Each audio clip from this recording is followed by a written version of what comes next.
Muy buenos días, mis hermanos. Como siempre es un gusto saludarles, dándole gracias a Dios y bendiciendo su santo nombre, porque se acercó a nuestra cama esta mañana, nos abrazó, nos besó y nos regala este precioso día para que hagamos mejor las cosas de como las hemos estado haciendo.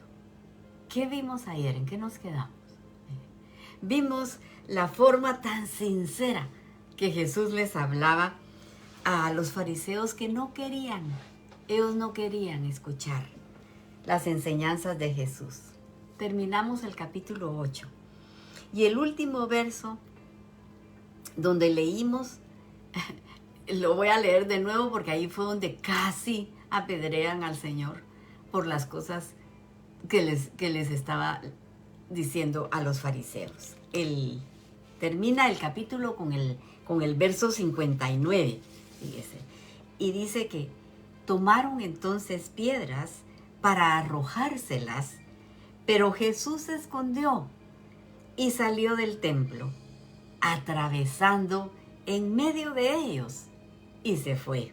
Así dice la palabra. Y podemos ver que aunque pasó por en medio de ellos, ninguno le arrojó una sola piedra, fíjese. Dios lo guardó. Hoy comenzamos el capítulo 9 y el verso 1 dice: al pasar Jesús vio a un ciego de nacimiento, y el verso 2 dice: le preguntaron sus discípulos diciendo: Rabí, ¿quién pecó, este o sus padres, para que haya nacido ciego? Y ya hemos dicho que Rabí en hebreo significa mi grande. Es una forma respetuosa para dirigirse al maestro. Jesús nos enseñó que a nadie le llamemos Rabí, porque Él es el único a quien nosotros podemos llamarle mi grande, porque Él es el único grande en este mundo. Y de lo que vamos a leer, vamos a aprender un principio esta mañana, porque va a hablar de una enfermedad, o de algo malo que nos pueda suceder a nosotros, que necesariamente no viene por pecado, y mucho menos por un pecado que hayan cometido los padres. Y esto es por la pregunta que le hacen sus discípulos: ¿quién pecó, este o sus padres? Fíjese.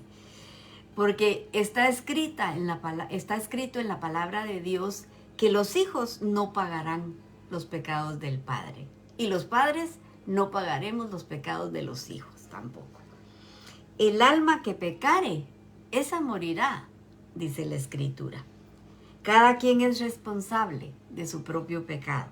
A cada quien nos van a pedir cuentas, cada uno de nosotros. La ceguera que tiene este hombre no tiene nada que ver si pecaron sus padres, porque cuando viene una enfermedad, fíjese, también viene cuando alguien tiene una enfermedad y nosotros mismos, viene un sentimiento de culpa.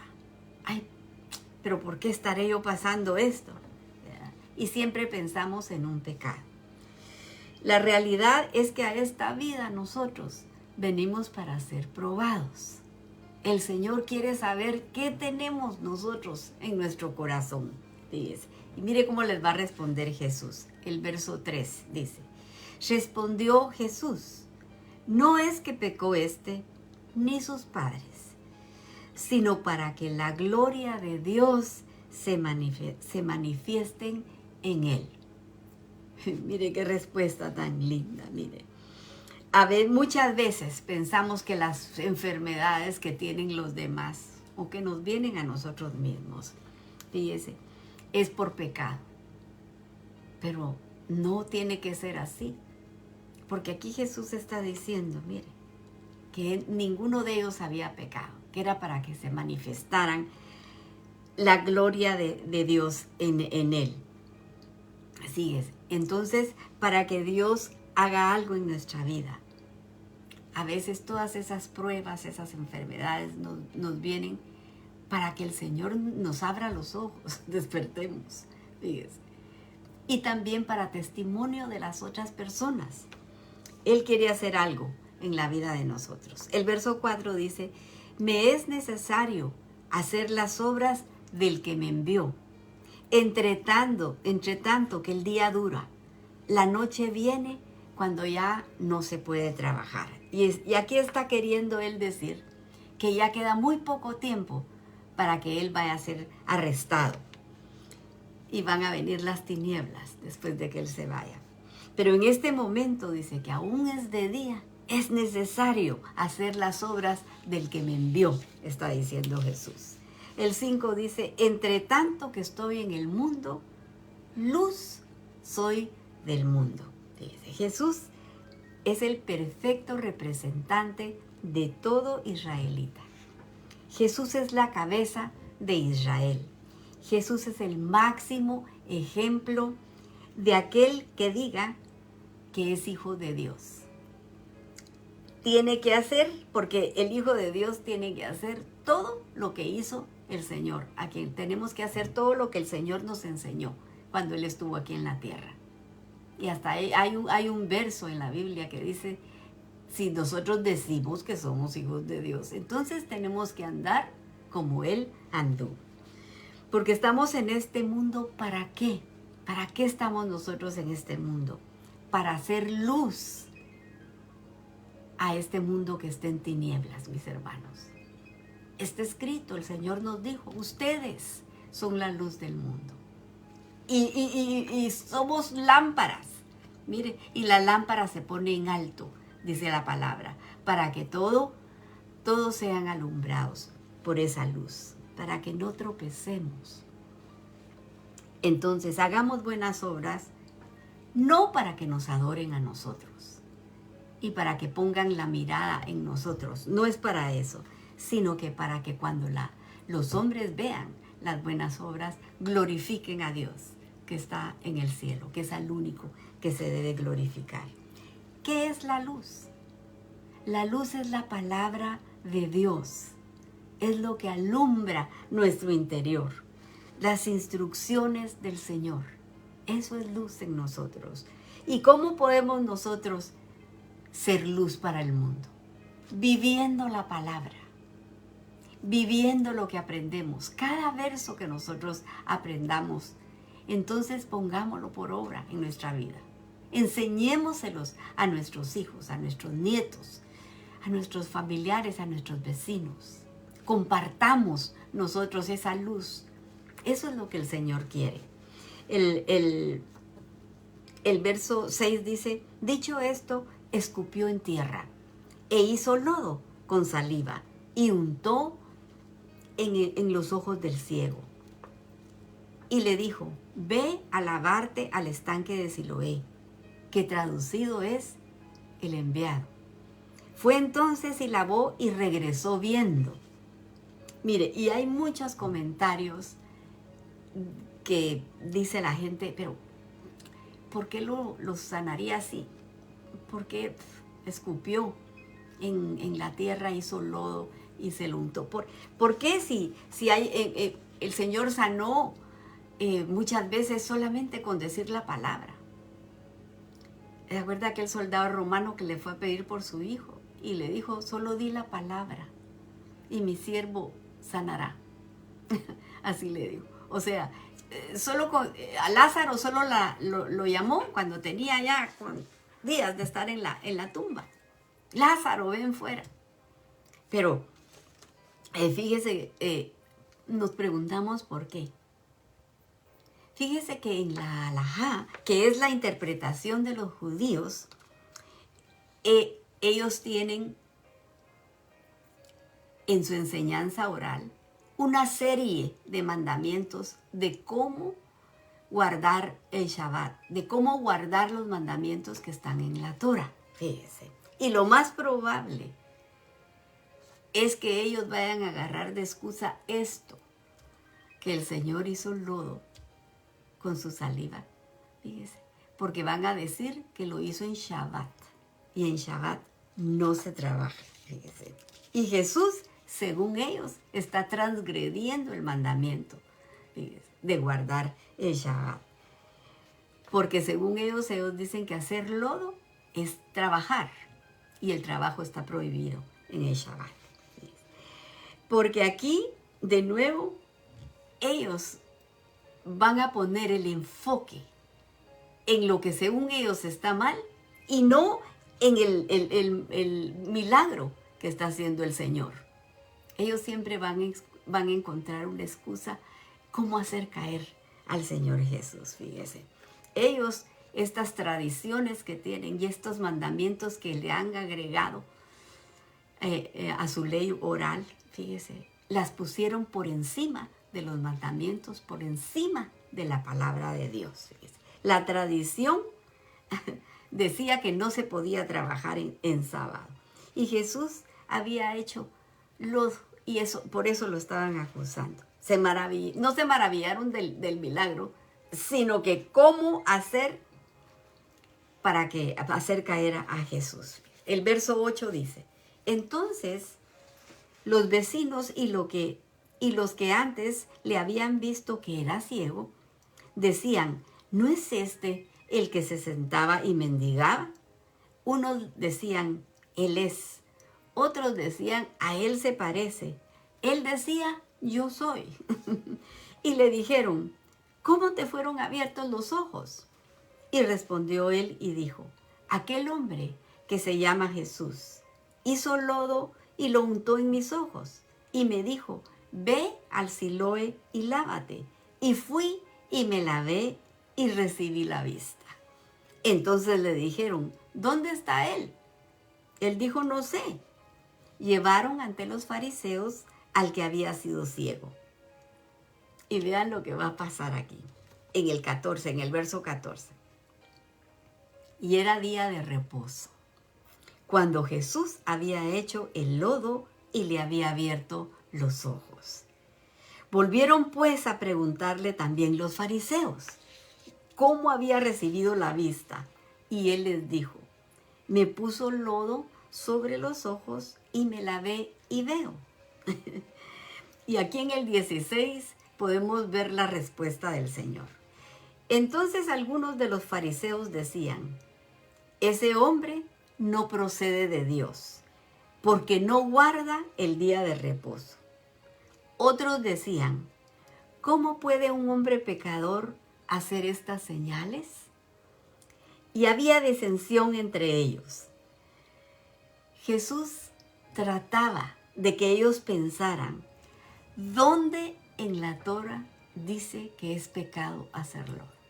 Eso era lo que a Jesús los estaba empujando a que ellos pensaran. El 17 dice, entonces volvieron a decirle al ciego, ¿qué dices tú del que te abrió los ojos? Y él dijo que es profeta. Eso fue lo que contestó el ciego. El que había recibido el milagro dijo, él es un profeta. El 18 dice, pero los judíos no creían que él había sido ciego y que había recibido la vista, hasta que llamaron a los padres del que había recibido la vista y les preguntaron diciendo, ¿es este vuestro hijo el que vosotros decís que nació ciego? ¿Cómo pues? Ve ahora. Sus padres respondieron y les dijeron, sabemos que este es nuestro hijo y que nació ciego. Pero cómo ve ahora no lo sabemos, o quién le haya abierto los ojos. Nosotros tampoco lo sabemos. ¿Edad tiene? Preguntadle a él, y él hablará por sí mismo. Esto dijeron sus padres porque tenían miedo de los judíos, por cuanto los judíos ya habían acordado, fíjese, que si alguno confesare que Jesús era el Mesías, fuera expulsado de la sinagoga. En este tiempo, la sinagoga era el lugar, el punto de reunión del pueblo entero. Todos iban ahí a orar, a aprender la Torá. Ahí se les enseñaba. Era el centro de toda la comunidad judía. Fíjese, y era el centro más amplio de la vida comunitaria, dice, que incluía educación, donde se discutía acerca de lo que aprendían ahí, pero también se hacían negociaciones. Y si si los sacaban a ellos de ahí, de la sinagoga, si los hacían a un lado, ya no les quedaba nada. Ya no tenían a dónde ir, los habían privado de todo. Y están viendo que viene un hombre, mire, que hace un milagro portentoso. Le devolvió la vista a un ciego de nacimiento. Fíjese, pero ellos no vieron eso. Fíjese, en ninguna parte del Viejo Testamento nosotros leemos un milagro como este, fíjese. Jesús está cumpliendo las profecías, fíjese.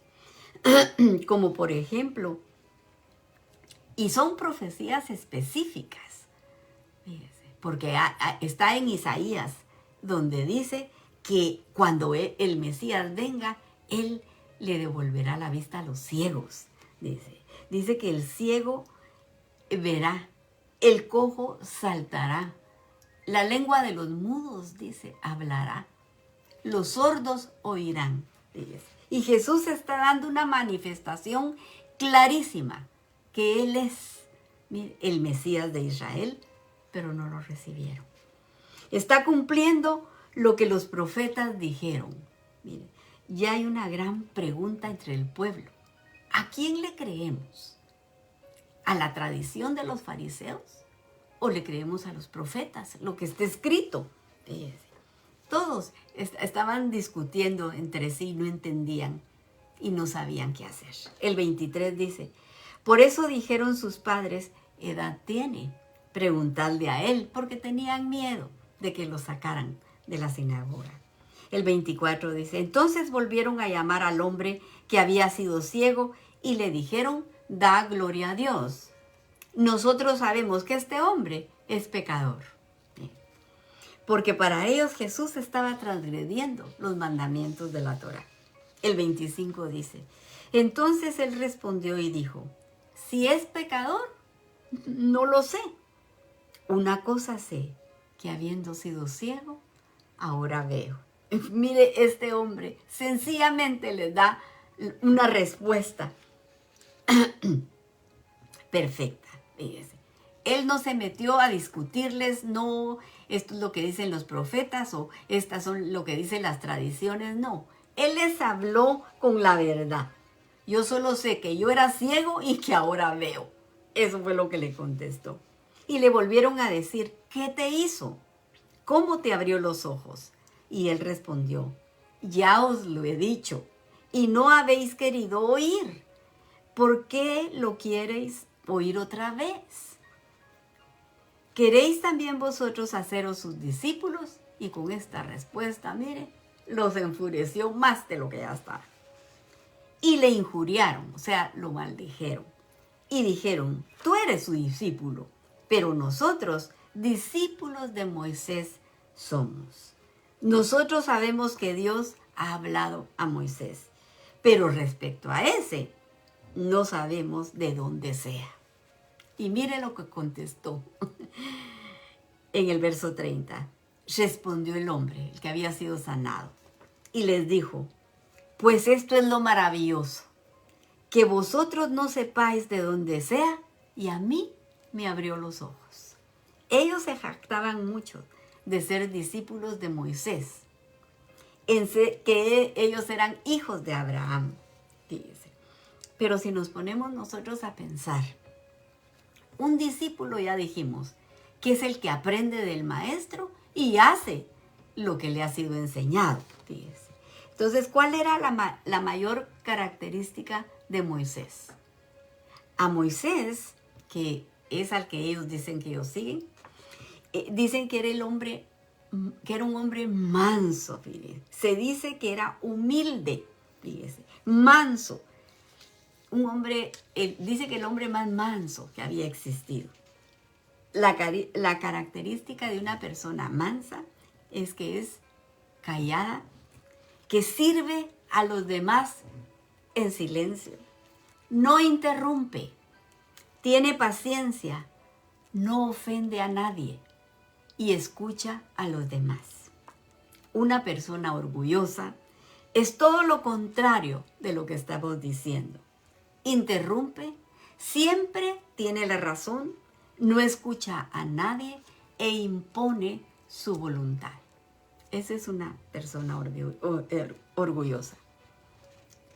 Estos hombres, si hubieran seguido a Moisés, tendrían las características de su maestro, pero nos damos cuenta que era todo lo contrario. Ellos tenían un orgullo elevado, dice, y querían ser ellos el centro de la atención. No querían darle gloria a Dios, fíjese. Y nos damos cuenta que los que sí eran discípulos del Señor, tenemos que ser mansos y ser pacientes y pedirle a Dios que Él entre y revise nuestro corazón.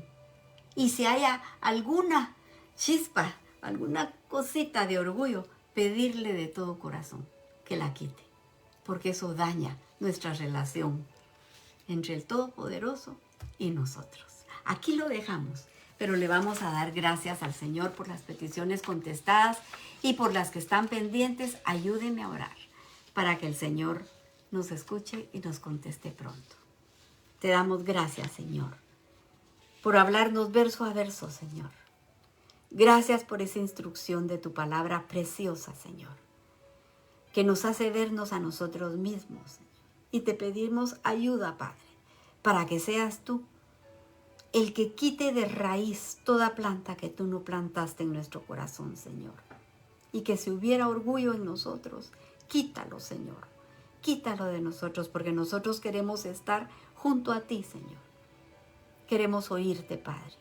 Y nos acercamos a ti esta mañana para pedirte misericordia por las necesidades de tu pueblo, y estamos orando por Israel, tu pueblo amado, para que tú pongas guardas alrededor de sus muros, pero rogándote, Señor, que les quites el velo para que puedan decir: bendito el que viene en el nombre del Señor.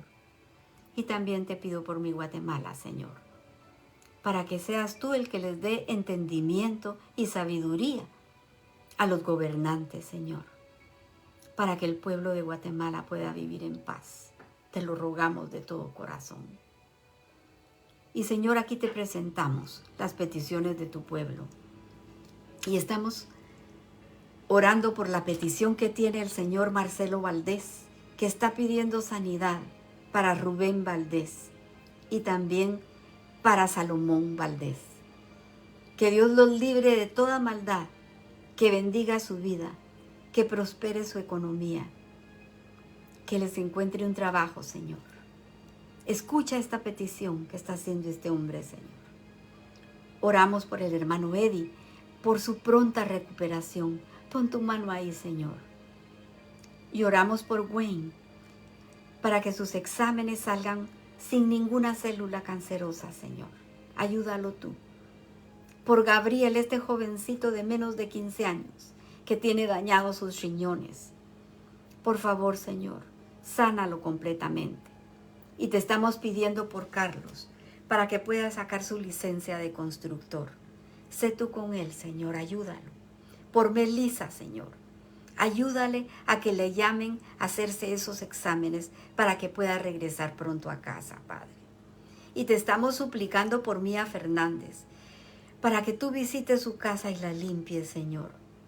Te rogamos que ayudes a Mía para que encuentre el camino, para que encuentre tu luz, Señor.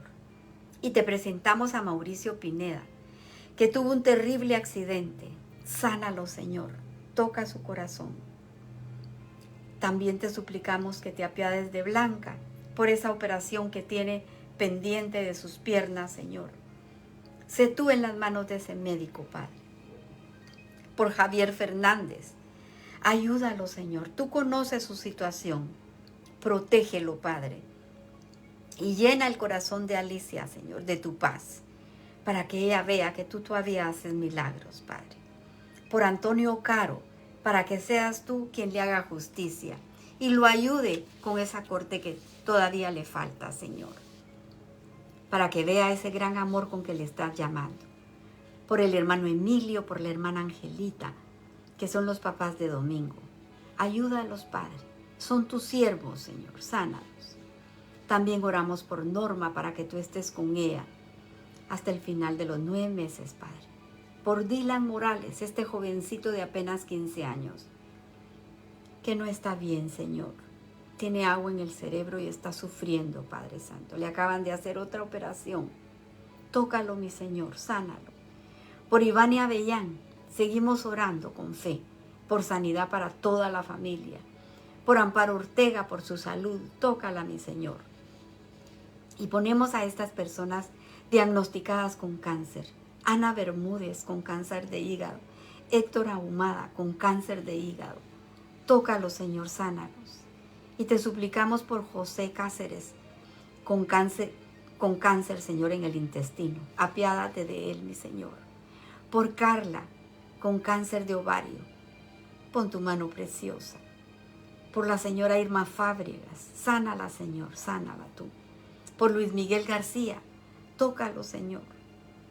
Trae sanidad a esa casa donde hay niños pequeños, Señor. Ayuda a esta familia. Por Melania, que está en espera de un donante de riñón.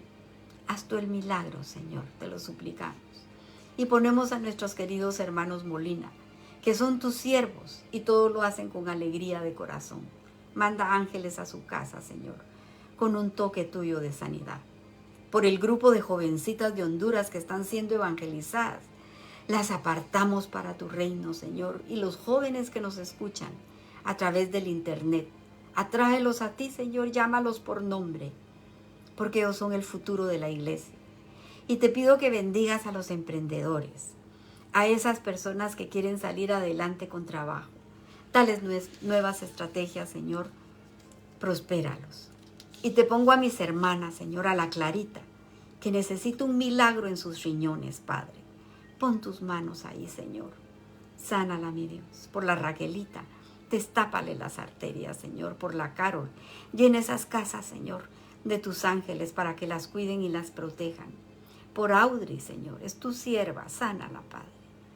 Por mi hija, te pido que restaure su cuerpo, Señor. Te lo suplico, mi Dios. Por mi hijo Francisco, te agradezco que estés a su lado, mi Señor. Por Jordan, para que la mantengas rodeada de tus ángeles, que la cuiden y que la defiendan y se acuerde lo que aprendió de niña, para que no se desvíe ni a derecha ni a izquierda, Señor. Por Héctor Trabanino, por Leslie, que vuelvan en sí, que despierten y corran al oír tu voz, Señor, para que puedan entrar y cenar contigo. Y sé tú preparando a Pablo para que te sirva en tu ministerio. Por Aarón, Señor, enséñale por las noches y aconséjalo tú. Por los matrimonios, tú estableciste la familia. Bendícelo, Señor, y no permitas que el enemigo meta su mano ahí, Señor. Y por la audiencia de Guatemala, Centro y Suramérica, mandamos la bendición de tu palabra. Y si alguien escuchó y tocó su corazón, yo le aconsejo que se arrepienta de sus pecados, que pida perdón a Jesús, para que sea Él quien le enseñe y lo guíe y pueda heredar así la vida eterna, porque todas estas cosas las hemos pedido en el precioso nombre de Jesús. Amén y amén. Que el Señor les bendiga, mis hermanos. Si Él lo permite, mañana a esta hora nos estamos abrazando de nuevo con su preciosa palabra. Pero para el día de hoy, que Él mantenga su mano sobre la cabeza de cada una de ustedes. Bendiciones.